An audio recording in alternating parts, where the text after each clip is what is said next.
ආයිබෝවන් සුබෝදෑසනක් optic house එක ඔබද සාදරයෙන් පිළිගන්න ලබනවා. මම අද කල්පනා කළා විශේෂයෙන්ම පහුගිය ටිකේ මම නිරීක්ෂණය කරපු සමාජ මාධ්‍ය ජාලාවල තිබුණු ප්‍රශ්න කීපයකට විශේෂයෙන්ම මේ ඔප්ටික්ස් ගැන එහෙම නැත්නම් විශේෂයෙන්ම මේ දෘශ්‍ය උපකරණ ගැන ඒ අතරුණුත් බයිනොකියුලර්ස් ගැන යම් කිසි හැඳින්වීමක් පැහැදිලි කිරීමක් කළොත් හොඳයි කියලා. මොකද ඇත්තටම මට තේරුණා මේ ශාස්ත්‍රයේ ඉන්න මා ශාස්ත්‍රීය වශයෙන් සඳහන් කරන්නේ ඡායාරූපකරණයේ සහ විශේෂ මානවජීවී ඡායාරූපකරණයේ සහ කුරුල්ලන් නැරඹීම එහෙම නැත්නම් අපි සාමාන්‍ය විහාරයෙන් කරන බර්ඩ් වොචින් වගේ දේවල් ඒ ශාස්ත්‍රයන්හි ඉන්න ගොඩ දෙනෙකුට බොහෝ විට ඒ ශාස්ත්‍රයට ආපු ගමන්ම ඉන්න ආධුනිකයන්ට මේ පිළිබඳ යම් කිසි දැනුමක් දීම අවශ්‍යයි කියලා හිතුණා. මේ පහුගිය ටිකේ මම නිරීක්ෂණය කරපු දේවල් හින්දා මේ සමාජ මාධ්‍ය ජාල විශේෂයෙන් Facebook එකේ. එතකොට ඇත්තටම මොකක්ද මේ බයිනොකුලර් එකක් කියන්නේ? නැත්නම් සිංහලෙන් කියන්නේ දිනිතියක්. ඇත්තට වශයෙන් පහසු වචන බයිනොකුලර්ස් අපිට. මේ බයිනොකුලර් කියන්නේ මොකක්ද? ඒක මොකටද පාවිච්චි වෙන්නේ කියන එක සහ කොයි වගේ දේවල් දෙකකින් බලන්න පුළුවන් අපිට.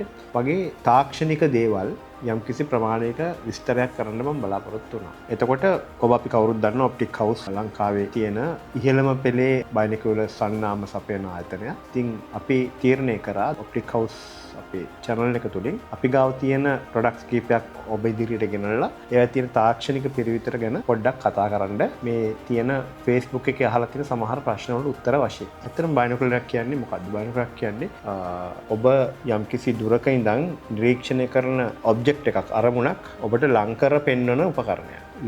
ලේසිම නිර්වචනය ඒක තමයි. එතකොට සාමාන්‍යයෙන් වෙළඳ පොලේ තියෙන බයිනොකුලර්ස් වර්ග දෙකක්. ඊට වැඩි ප්‍රමාණවල තියෙනවා. නමුත් ඇත්ත වශයෙන්ම අපේ දෛනික ජීවිතයේ එහෙම නැත්නම් මේ බර්ඩ් වොචින් වලට හෝ වනජීවී ඡායාරූපකරණයට යන පුද්ගලයෝ පාවිච්චි කරන ගත්තොත් බයිනොකුලර්ස් වර්ග දෙකක් තමයි පුළුල් වශයෙන් පාවිච්චි වෙන්නේ. ඒ එකක් අපි කියනවා රූෆ් ප්‍රිසම් කියලා. මෙන්න මේ වර්ගයට ඇති බයිනොකුලර් එක වර්ගයේ අනිත් එක කියනවා පෝරෝ ප්‍රිසම් කියලා. මේ පෝරෝ ප්‍රිසම් බයිනොකුලර් එකක් තමයි මේ තියෙන්නේ. එතකොට මේ දෙකේ වෙනස මොකක්ද? අත වශයෙන් මේ දෙකේ තියෙන්නේ මේකේ ඔබ දන්නවා මේකේ අපිට පෙනීම ලං කර ලබා දෙන්න ප්‍රිසම් කියලා වීදුරුමය උපකරණයක් පාවිච්චි කරනවා. කනිෂ්ඨ විද්‍යා පන්තිලක ඉඳන් ප්‍රිසම් එක. ඒ ප්‍රිසම් කීපයක් එකිනෙක අලවලා තමයි මේකේ පෙනීම අපේ ඇසට ලබා දෙන්නේ. එතකොට මේ වර්ග දෙක අත වශයෙන් වෙනස් වෙන්නේ මේ ප්‍රිසම් හැඩගස්සලා තියෙන ක්‍රමය අනුව. එතකොට මේ පෝරෝ ප්‍රිසම් කියන එකේ එක ක්‍රමයක්. ඒක පළල් අතට තමයි මේ ප්‍රිසම් හැඩගස්සලා තියෙන්නේ. එතකොට රූප් ප්‍රිසම් කියන මේ වර්ගයේ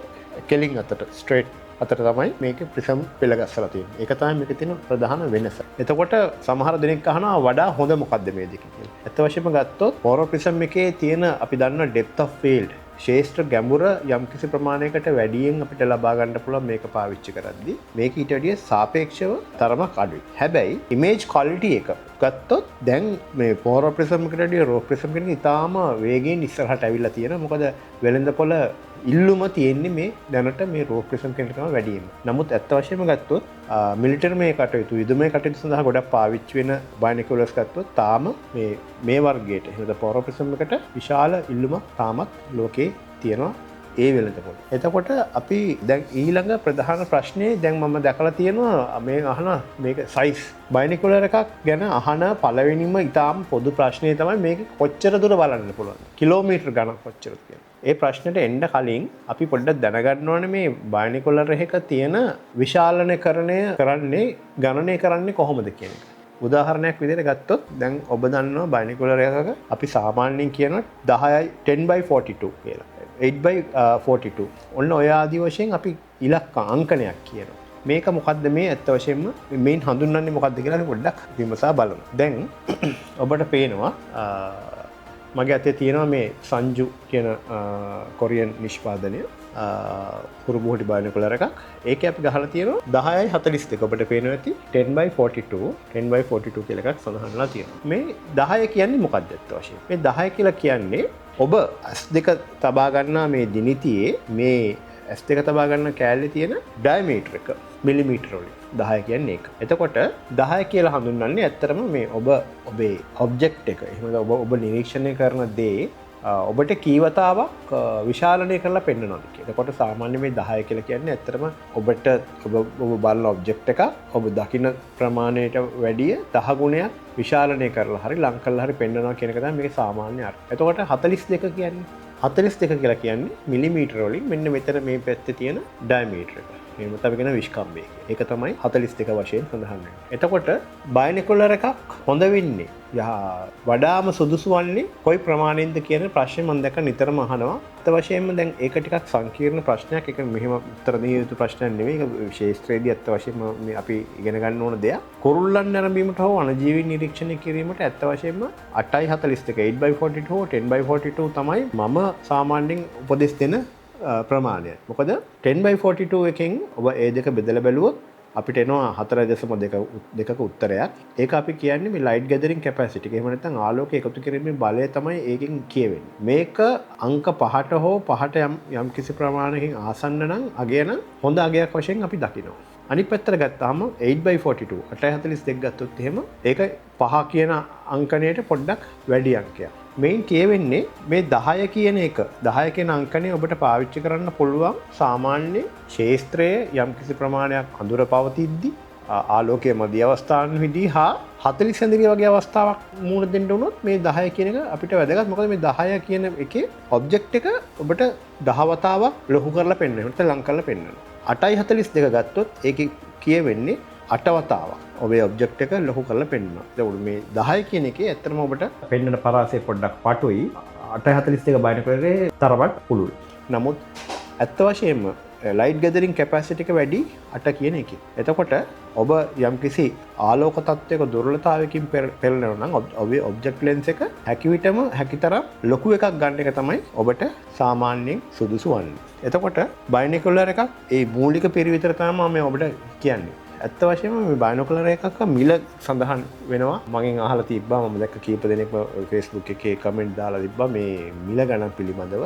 අපි පුරුදු වෙලා ඉන්නවා ඇත්ත වශයෙන්ම මිල අඩු දේ ගන්න. නමුත් ඇත්ත වශයෙන්ම බයිනොකුලර් එකක් සම්බන්ධයෙන් ගත්තොත් ඒක සම්පූර්ණයෙන්ම මට බය නැතුව කියන්න පුළුවන් ඒක ඉතා වැරදි ආකල්පයක්. මොකද ඔබ ක්‍රියා කරන්නේ ඔබගේ ඇස් සමග. පළවෙනිම කාරණේ දෙක ඔබ නිරීක්ෂණය කරනදී ඉතාම නිවැරදි ඔබ දැකගත යුතුයි. විශේෂයෙන්ම මේක බලපානවා අපි ගත්තොත් කුරුල්ලු නරඹන ශාස්ත්‍රයේ ඉන්න කවුරු හෝ වේවා. කුරුල්ලු විද්‍යාඥයන්, ඔන්ටොලොජිස්ලා, ඒ වගේම මාර්ගෝපදේශකයෝ, මඟ පෙන්වන්නෝ, ශිෂ්‍යයෝ ඒගොල්ලන්ට තියෙන පළවෙනිම කාරණේ තමයි මේගොල්ලෝ නිරීක්ෂණයේදී ඉතාම නිවැරදි වර්ණ සහ දත්ත ලබා ගත යුතුයි. ඒ හින්දා මෙතන මිල කියන දේ මොකද බයිනොකුලර් එක මිල තීරණය වන්නේ ඉතාම සියුම් කාරණාවකට සහ බරපතල කාරණාවකට සියුම් වුණාට. එහෙම ගත්තොත් පළවෙනිම කාරණේ මිල තීරණය වන්නේ අපේ කියන බ්‍රෑන්ඩ්ස් කියලා. ඒ බ්‍රෑන්ඩ්ස් තමයි මේ බයිනොකුලර්ස් වල මිල තීරණය කරන පළවෙනිම කාරණේ. උදාහරණයක් විදිහට ගත්තොත් මේ මාතේ තියෙනවා Swarovski කියන බ්‍රෑන්ඩ් එක. මේක 10/42 SLC කියන පිරිවිතර වලට හදලා තියෙන්නේ. මේක ඕස්ට්‍රියා කියන රටේ නිෂ්පාදනයක්. මේක සාමාන්‍යයෙන් දැන් වෙළඳ පොලේ $1,12,000ක් විතර වෙනවා. මේ බයිනොකුලර් එක. $1,12,000ක් 13ක් විතර වෙනවා දැන් ඩොලර් රේට් එකත් එක්ක ගත්තොත් එහෙම. මේක අවුරුදු 30ක වොරන්ටියක් තියෙන නයිට්‍රජන් ෆිල්ම්. තාම නිවැරදි දත්ත ඔබගේ ඇසට ළඟා කර දෙන අපි කියන සුපිරි නිෂ්පාදනයක් කියලා කියන්න පුළුවන්. මේ වගේ බ්‍රෑන්ඩ්ස් තව ලෝකේ තියෙනවා. මේක Swarovski, මේක මේ ඕස්ට්‍රියාවේ. අපි දන්නවා ලයිකා ඔබ අහලා ඇති ජර්මනි, එතකොට Zeiss කියන නිෂ්පාදනය එක ජර්මනි. ඒ තුන ගත්තොත් ඉතාම ඉහළ සාමාන්‍යයෙන් හැම බයිනොකුලර්ම $10,000න් උඩ තමයි දැන් වෙළඳපොළ වටිනාකම සහ විකිණෙන්නේ. එතකොට මේවා අවුරුදු 30 සමහර නිෂ්පාදන තියෙනවා ජීවිත කාලයම වොරන්ටි දෙන. ඒවා මිල අධිකයි. ඒකට හේතු වෙලා තියෙන උන් පාවිච්චි කරන නමුට. ඇත්ත වශයෙන්ම මිල අධික බයිනොකුලර් එකක් විශ්වාසයෙන් පාවිච්චි කරන්න පුළුවන්. මොකද ඒ අමුද්‍රව්‍ය වල තියෙන ක්වොලිටි එක තමයි මේ මිල තීරණය කරන්න සහ නිෂ්පාදන පිරිවැය ඒ රටවල් වල. එතකොට ඊට අමතරව ඔප්ටික් එකේ තියෙන ක්වොලිටි එක ගුණාංග අපි සැලකීමක් යුතුයි මිලදී ගන්නේ. දැන් ඔබට පේනවා ඇති මගේ අතේ තියෙන සංජු කියලා අපේ ෆ්ලැග්ෂිප් ප්‍රොඩක්ට් එක අපි ලංකාවට ගේන.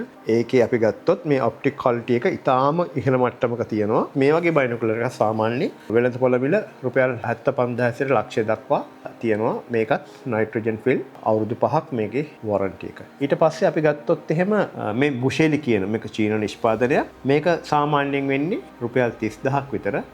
මේක ගත්තොත් එහෙම මේ බුෂෙලි කියන නිෂ්පාදනය මේක මාස 6යි වොරන්ටි. එතකොට ඒකත් 10/42. මේ තුනම ගත්තොත් ඇත්තටම අපිට මේ තුන මම ඔබට පෙන්වන්නම්. මේ තුනම ගත්තොත් ඇත්ත වශයෙන්ම පෙනුමෙන් එක හා සමානයිනේ. පෙනුමෙන් එක හා සමානයි. නමුත් මිල වශයෙන් ගත්තොත් අහසට පොළ වගේ මිල වෙනස්. උදාහරණයක් විදිහට ගත්තොත් මේක රුපියල් $1,12,000ක් විතර වෙනවා. මේ බයිනොකුලර් එක මේ සංජු එක රුපියල් 85000ක් විතර වෙනවා. මේක රුපියල් 30000යි වෙන්නේ. අපිට කියන්න තියෙන්නේ ඔප්ටික් වලට මේ ග්ලාසස් වලට ඔයගොල්ලෝ ගෙවන මිල වගේම ඒවයි ක්වොලිටි එකත් එහා සාපේක්ෂව වෙනස් වෙනවා කියන්නේ. ඕක තමයි බයිනොකුලර්ස් වල මිල පිළිබඳව කතන්දරය. ඊට අමතරව ඔබට යම්කිසි දේවල් මට කියලා දෙන්න පුළුවන් බයිනොකුලර් එකෙන් බලන්නේ කොහොමද? බයිනොකුලර් පාවිච්චි කරද්දී ફોකස් කරගන්නේ කොහොමද? ඉතා සියුම් දේවල් සහ වැඩි දෙනෙක් නොදන්න දේවල් විශේෂයෙන් ක්ෂේත්‍රයට අලුත් කට්ටිය මා ඉදිරි වැඩසටහනකින් ඔබට ඒ පිළිබඳව යම් විස්තරයක් ඉදිරිපත් කරනවා. දැනට කොමුණවද?